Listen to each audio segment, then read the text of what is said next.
రుద్రారం గీతం యూనివర్సిటీలో ప్రారంభమైన జహీరాబాద్ పార్లమెంట్ నియోజకవర్గ ఎన్నికల కౌంటింగ్ పర్యవేక్షిస్తున్న జిల్లా collector Valluri Kranthi, SP Chennuri Rupesh.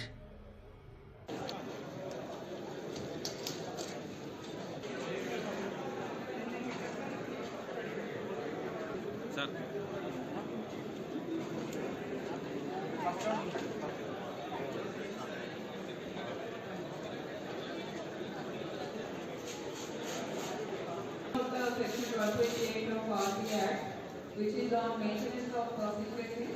So every person inside the counting hall is required by law to maintain and to aid in maintaining the secrecy of vote and should not communicate to any person any information intended to violate such secrecy. Everyone is required to fully cooperate and comply with the instructions of the returning officer.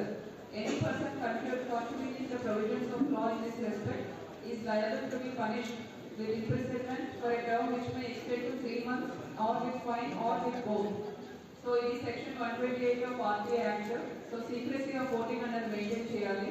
అలానే returning అధికారి యొక్క instructions అందరూ ready ఉంటే scanning start చేయండి. And bonding assembly segments complete అయితే మా దృష్టికి తీసుకురండి. So continue the bonding.